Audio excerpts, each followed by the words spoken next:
Hello. So, while I'm getting stuff put away and picked up from finishing a few other RC builds and trying to get some other ones put back in the basement to work on later on, I realized I have three of these things now.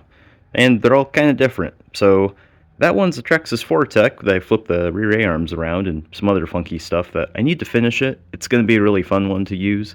That's off of like a Nyko Dictator that I've got one of the later buys that came on those things, but it still rocks the same wheels. So that I don't know what I'm gonna do with, but I know the Fortec one's gonna be finished up and made like 90s like aesthetic. It'll look really cool. And then we've got it's really a Nyko Thor truck underneath everything. So with this being this generation, they have a slipper clutch built into the spur so that you don't break any of the gears, and they're really cool. They're true four-wheel drive, like dual motor setup.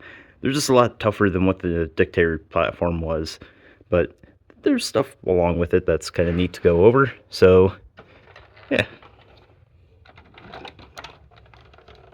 So, not a whole lot of use on this one. Just trailing arm, steer axle in the back, independent suspension in the front. Not a whole lot else going on other than they don't really break. They're a little oversprung though. But I've got a friend of mine who might be interested in the chassis of it, because he's got a Nyko Thor truck he's making hobby grade, but he doesn't have any spare parts. Not that I've ever seen anyone break any of these, I mentioned. And this might get that old body because I might want to keep a spare for when I'm driving the Fortec one I'm actually building to keep. So we'll cross that road when we get to it. It's just, like I said, I'm trying to make the video somewhat short before I vacuum and get some other errands done today. So yeah, not a whole lot to them. This chassis still kind of weird to work on. There's just not a whole lot of support. There's like one dude in the old school RC group on Facebook that makes like a fiberglass chassis kit and a few other mods for them that they have some potential. They're not popular. So yeah, I can't even take the body off this thing really, but I can get to if I have a screwdriver with me, but I don't. And then the Fortec one. Once again, try and be a little quick because I got errands to do, and I still have to trim the bed to fit around the spur gear back here. So, hold on a sec. I might be able to pull this off. Yeah. There we go.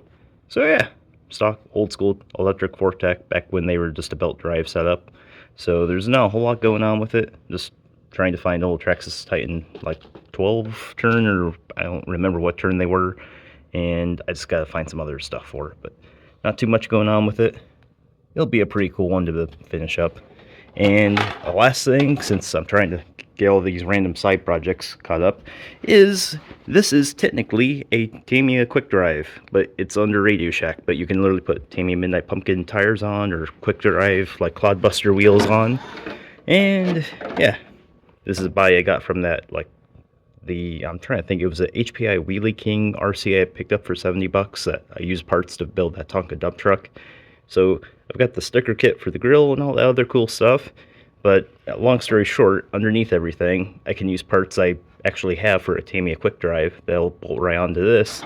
It'll be a four-wheel drive platform, so if I do, hold on a sec, I can't get it to turn. Hold on. There you go.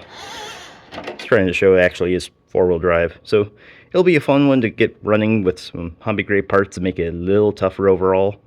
But yeah, I'm just trying to cover all the random side RCs for really short.